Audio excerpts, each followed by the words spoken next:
Hello, YouTube. Welcome to a very tired Shaz instant analysis. Uh, this is for the chat. What is the event called again? I wasn't even paying attention last night when the news broke because I was at my bowling league. The Sunset Summer Challenge marathon event.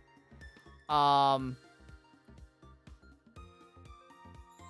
yeah. Anyway, let's get started. First, the free you are. Uh, Royal Night Pool Rena, a cool attribute skill type. Uh, 10,648, 7394, and 11,535.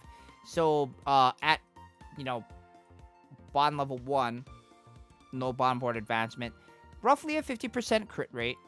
Uh, Tap active, she's a gauge filler, but, again, as with all SK-type gauge fillers, with the exception of the first event Pana and Train Nico, this is a maximum 8% filler.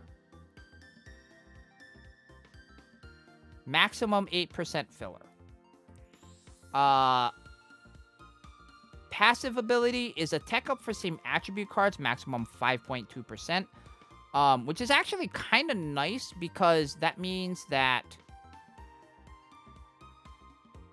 the base technique, normally event cards, right? Your base appeal or base tech, if it has one of those passives, it actually maxes out only at 4.2%. So you're actually still getting full value out of the passive, even though it's an event card.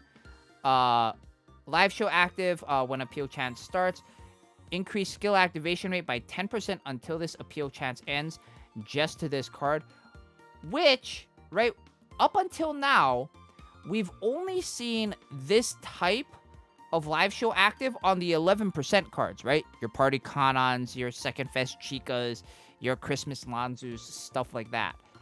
But this is the first 33% or standard activation rate UR that actually gets a skill activation rate up like this. Now, granted, again, it's only for this card, which does mean it's a little bit on the weaker side. Combine that with the 8% max fill for the tap active card, and it's just kind of eh. But,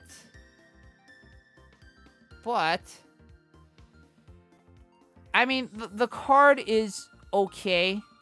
But again, like, if I want, you know, a cool attribute filler, I'd rather have, like, a Third Fest Eye, maybe a Party Shio. Realistically, though, if you had your options, you would want to, if you're a Party Mari and Party Koto haver, you wouldn't ever really run this card. You would run Dreamland Ruby, if anything. And yeah, this card will probably see some, like, uber specialized use. But it's a very, very situational card that we're luckily getting for free. The first of the free SRs, Mirai Harmony Setsuna. Pure attribute skill type. Stats are kind of meh. It's a skill activation rate of tap active for Niji cards. Ugh. Then we have a Tech Same School passive, which I'm not a fan of. You know, in addition to her LSA being same school as well, you know, a 3.5% skill activation rate up for other Niji cards is just whatever. It feels whatever. Then the second free SR, Mermaid Festa Volume 1 Umi. Smile attribute guard type card. Stats are alright. No crit profile here. Sorry, I forgot to mention that the Setsu does have a crit profile, but it doesn't really matter that much. Umi, smile attribute guard type card. Stamina healer. Stamina up type 4.2%, which is kind of meh. Stam heal guaranteed 6.6% of this card's stamina, which It's not even gonna heal you that much. It's gonna heal you for like 420. Um. Okay, now we're getting to the Gacha side of things. Gacha SR Mirai Harmony Ayumu. Stats meh. Crit profile great. Uh, Gauge gain tap active for same attribute cards. Eh. Tech plus same attribute. Meh. Gauge fill at song start. Now, it's based off of the card's appeal, which is not the card's best stat, so I don't really like this. And plus two, you'd get a lot more if you need to cheat out a gauge at the very beginning of the song and you need this live show active, you're much better off running like an initial Rena, an initial Maru, um, hell, even Bed Kanan, initial Pana. Like all of those types of cards will actually give you more of a gauge um, than any of the SRs that share the same type of live show active. Um, all right, now the UR stuff. UR side. Um, Royal Knight Puyo. Elegant Attribute Guard Type 9363, 14,912, 10,404. So 31% crit rate, which is actually not bad. Um, she's a stamina shielder, based off of her stamina, which is nice. Stam up all 4.2%, which is kind of meh. And then again, guaranteed stamina heal 8.5% of this card's stam, which is actually a decent amount, right? You know, you're looking at, you know, close to 1,000 heal, but again, it's not a ton. Um, this type of card is still overshadowed immensely um by Third Fest Kasu, um and even I would even dare to say Tanabatarin, because at least Tanabatarin, for those of you that don't know, Tanabatarin actually has a crit profile. um if you can go onto Kirara, look at Tanabatarin's stats. She has a crit profile. So you know, kind of the if I don't end up having, Third Fest Kasu or whatever, if you need something for like a no Brangros plus or something like that, it's definitely better to have something like a Tana Batarin if you don't have Third Fest Kasu. This is honestly like the third best card um for this attribute and typing elegant guard. Um because I would much rather have Kasu. If I don't have Kasu, Tana Batarin. This is like the third stringer, so to say. But I mean, the card is still pretty good. It'll always give you a very very chunky heal. Um, that's the one or shield. Sorry, that's the one thing she does better than Tana Batarin. She just shields for more. So if there are songs where you have to deal with like 10 or 30k damage notes, you might, depending on where those damage notes are, you may be able to like shield up enough where you can hit the 30k damage note and still be in the green. So, and then the last UR, the second one of the gacha, is Royal Knight Kotori. Smile attribute SP type 13,525, 7282, and 13,872. So crit profile on this card, right? This is crit profile is always kind of important. 56.61%. Uh, Standard gauge filler, right? Max 9%. Tech same attribute 5.2% for all smile cards. And then SP gauge gain up um during the entire appeal chance, but only for other smile cards. So this is kind of similar to like the Party Shield live show active, where the more notes you have in appeal chances, the better the live show active is. But unlike Shield, where she gives a 15% gain for same strategy, this Koto forces you to be fully on attribute to like take advantage of this. And there aren't that many instances where you're going to run this card over a second fest Setsuna, right?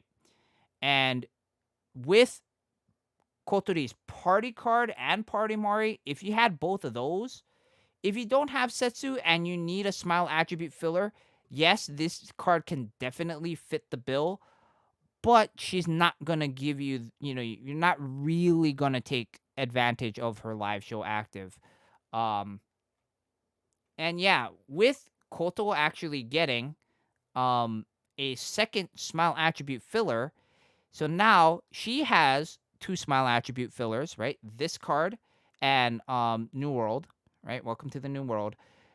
The other one is Setsu, right? Because Setsu has Christmas Setsu and then Second Fest Setsu. So both of them now have two smile fillers. It's kind of crazy. And a lot of you that are probably looking through this video like, wait, there's something different about this video. I purposely, before we started, had to change off of the regular art into the idolized art because, to be quite honest, I don't know how well and if the video would get struck or age restricted if I showed a lot of these unidolized arts. Um, Normally, if people need to go to horny jail in the Discord, we bonk them. We have a bot that we pull up a tag and it bonks whoever we tag. Um, Unfortunately, last night, because I was busy bowling, there was no bonking done. Like, the Discord normally self-polices itself. Last night, there was none of that because everybody had a case of down bads based on the unidolized art. So that is why you are only seeing idolized art in this card review. Um, but yeah, here's the thing. If you want to pull for, let's say you want to pull for less so Yo, but more so for the Kotori. Can you do daily pulls? Can you do the 500 page gem pull and stuff? Yes, you can. Would I go super, super crazy and try to like spark for this card? No. And here's a reason why, especially for this Koto. Actually, it's only specifically for this Koto. Kotori's birthday is next month. Okay? Kotori's birthday is next month. And there is a chance that you pull her on her birthday banner in 5 weeks. So if anything, hang on to your gems, especially if you're like, if you're still saving for a spark, definitely, because I would much rather have Second Fest Setsu. She enables a lot more things than this Kotori does. But if you're really, really dying for a smile filler and you're a Koto Oshi and you need the Kotori, right? Shut It's here, right? I have no doubts that Shut It is gonna try and pull this card. Because it's fucking Shut It. What else? Um, but yeah, unless you're like a diehard Koto Oshi like Shut It or OK Rhythm or any of the other massive like Andrea or whatever, um, as good as Koto and Yo are, there are fest cards that do their jobs but better. So, if you want to try and acquire the cards cheaply by daily pulls, by all means, go ahead. But be conservative with your gems. That's my suggestion. But remember, this is a gacha game. Whatever way you want to play it, play the game your own way and how you want to enjoy it. Just know that if you are, whenever you pull on banners, that you're not ready to spend 12,500 gems on, there you have to anticipate the disappointment, right? If you have 2,000 gems and you try to do 4 multis and you only get single SR pulls every single time you try to pull for these cards, you shouldn't be that surprised, right? All right. So, with that, that will conclude this instant analysis. Come join us on Twitch, twitch.tv/I am the Shaz. And until next time, take it easy. Take care of each other. Bye.